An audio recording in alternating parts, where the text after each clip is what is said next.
नमस्ते। आज के इस बेहद दिलचस्प सफर में हम एक साथ निकलेंगे अफ्रीका के घने जंगलों से होते हुए हिंद महासागर के एक बेहद खूबसूरत द्वीप तक। आज की हमारी इस प्रस्तुति का विषय है हिंद महासागर में छोटा हिंदुस्तान, जिसे केंद्रीय विद्यालय मासिमपुर की रश्मि विश्वास जी ने तैयार किया है। ये एक अद्भुत यात्रा वृतांत है। तो चलिए, बिना किसी देरी के इस रोमांचक सफर की शुरुआत करते हैं। आज हम मुख्य रूप से 6 अहम पड़ावों से गुजरेंगे।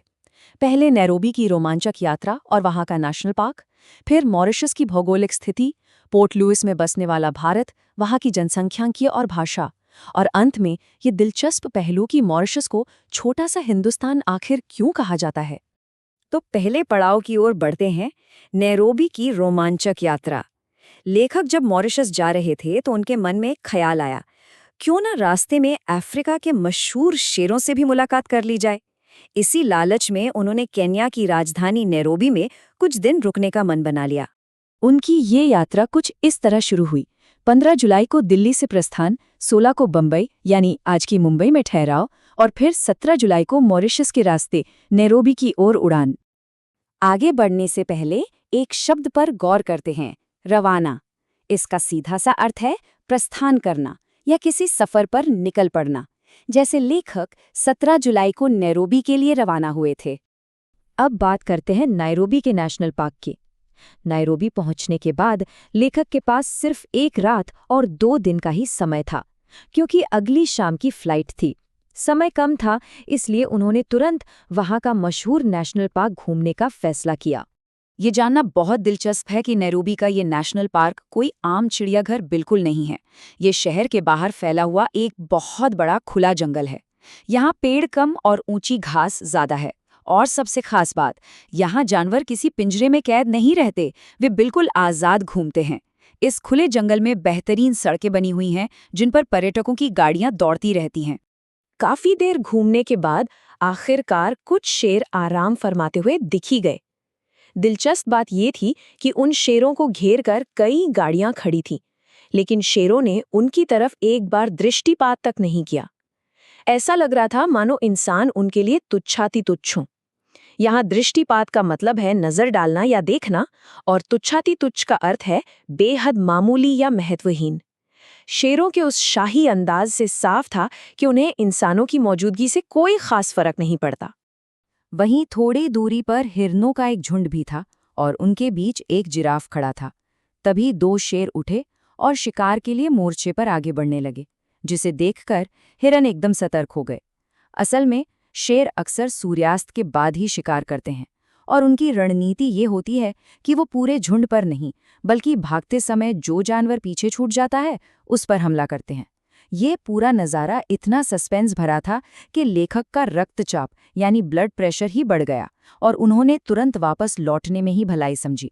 शेरों के उस रोमांचक अनुभव के बाद अब रुख करते हैं मुख्य गंतव्य यानी मॉरिशस की भौगोलिक स्थिति की ओर। नैरोबी से बीओएसी के विमान में उड़ान भरी गई और करीब 5 घंटे के सफर के बाद रात 10 बजे मॉरिशस पहुंचे। बाहर घनघोर अंधेरा था और तेज बारिश हो रही थी, लेकिन फिर भी स्वागत के लिए बहुत से लोग वहां खड़े थे।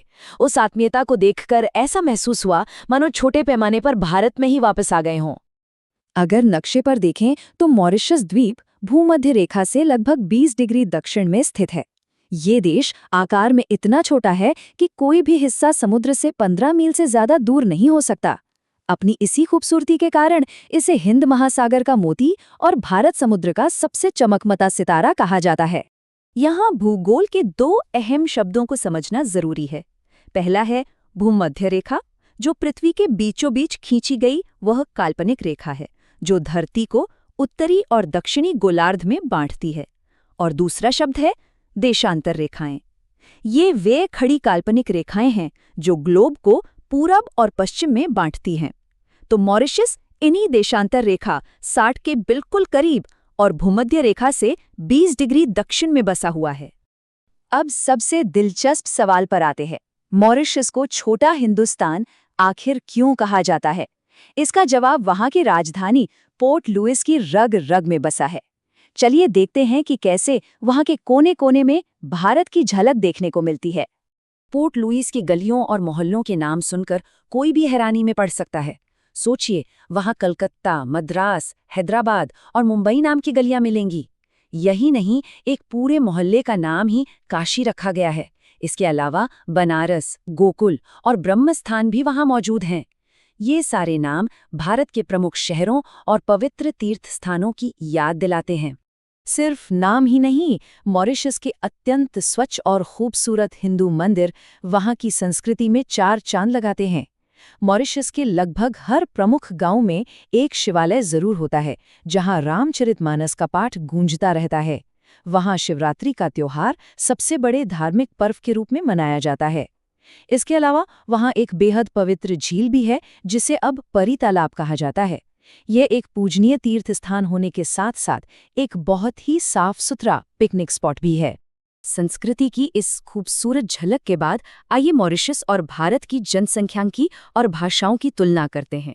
यह जानना सच में बहुत रोचक है कि इतनी दूर बसे एक देश में आबादी का ताना बाना कैसा है। अगर आंकड़ों की बात करें तो मॉरिशस का कुल क्षेत्रफल सिर्फ 720 वर्ग मील है।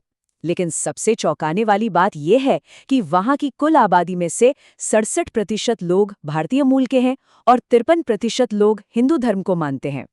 यही वो मुख्य कारण है जिसकी वजह से भारतीय संस्कृति वहां के कण कण में इतनी गहराई से रची बसी है। अब बात करते हैं भाषाओं की। मॉरिशस की राजभाषा अंग्रेजी है और उनकी सांस्कृतिक भाषा फ्रेंच है। लेकिन आम लोग अपनी रोजमर्रा की जिंदगी में क्रियोल भाषा का इस्तेमाल करते हैं। यहाँ एक बहुत ही बेहतरीन तुलना की गई है। जो रिश्ता भारत में हिंदी और भोजपुरी के बीच है, बिल्कुल वही रिश्ता मॉरिशस में फ्रेंच और क्रियोल के बीच है। कमाल की बात तो ये है कि वहाँ भारतीय मूल के लोग और यहाँ तक कि उनके चीनी पड़ोसी भी बहुत ही शानदार भोजपुरी बोलते हैं। हालांकि मॉरिशस में बोली जाने वाली ये भोजपुरी भारत के शाहबाद या सारण जिले जैसी बिल्कुल ठेठ भोजपुरी नहीं है। समय के साथ इसमें फ्रेंच भाषा के ढेरों संज्ञा पद मिल गए हैं, जिसकी वजह से कभी-कभी कुछ शब्दों का मतलब भी पूछना पड़ सकता है। व्याकरण में संज्ञा पद का अर्थ होता है वे शब्द जो किसी व्यक्ति, वस्तु, स्थान या भाव के नाम का बोध कराते हैं। फ्रेंच संज्ञा पदों के इस मेल ने वहां की भोजपुरी को एक अलग ही मिठास दे दी है। अब हम इस सफर के अंतिम पड़ाव यानी इसके सारांश पर पहुंच गए हैं। आइए समझते हैं कि कैसे भारतीयों ने मॉरिशस की प्रगति में अपना पसीना बहाया और सच में इसे एक छोटा सा हिंदुस्तान बना दिया। मॉरिशस मुख्य रूप से एक कृषि प्रधान देश है, जहां गन्ने की खेती बड़े पैमाने पर होती है और इस खेती की सफलता का पूरा श्रेय भारतीयों की कड़ी मेहनत को ही जाता है। भारत में रहते हुए शायद इस बात का अंदाजा लगाना मुश्किल है कि हमारी संस्कृति कितनी प्राणवती और चिरायु है। प्राणवती का मतलब है जीवंत या प्राणों से भरी हुई, और चिरायु का अर्थ है लंबी उम्र वाली या अमर। मॉरिशस जाकर ही इस संस्कृति की असली जीवंतता और ताकत का एहसास होता है। इस पूरे वृतांत की आत्मा इस एक विचार में बसती है। इतिहास गवाह है कि मॉरिशस के तत्कालीन मालिक चाहते थे कि भारतीय लोग अपना धर्म और संस्कृति भूल जाएं, लेकिन भारतीयों ने तमाम अत्याचार सहे, लालच को ठुकराया और अपनी जड़ों से जुड़े रहे। ईश्वर ने उन्हें जिस अनजान द्वीप पर भेजा था, उन्होंने अपनी असीम मेहनत और गहरी आस्था से उसे छोटा सा हिंदुस्तान बना डाला। ये हर किसी के लिए बेहद गर्व की बात है। और अब इस सफर के अंत में एक बहुत ही गहरा सवाल जहन में आता है। एक इंसान को किन किन बातों पर गर्व होना चाहिए? क्या ये हमारा परिवार है, हमारी अटूट संस्कृति है, या हमारे आसपास की सकारात्मकता है? ये एक ऐसा विचार है जिस पर जरूर गहराई से मंथन किया जाना चाहिए। आज के इस अद्भुत सफर में साथ चलने के लिए बहुत बहुत धन्यवाद। उम्मीद है ये प्रस्तुति ज्ञानवर्धक रही होगी।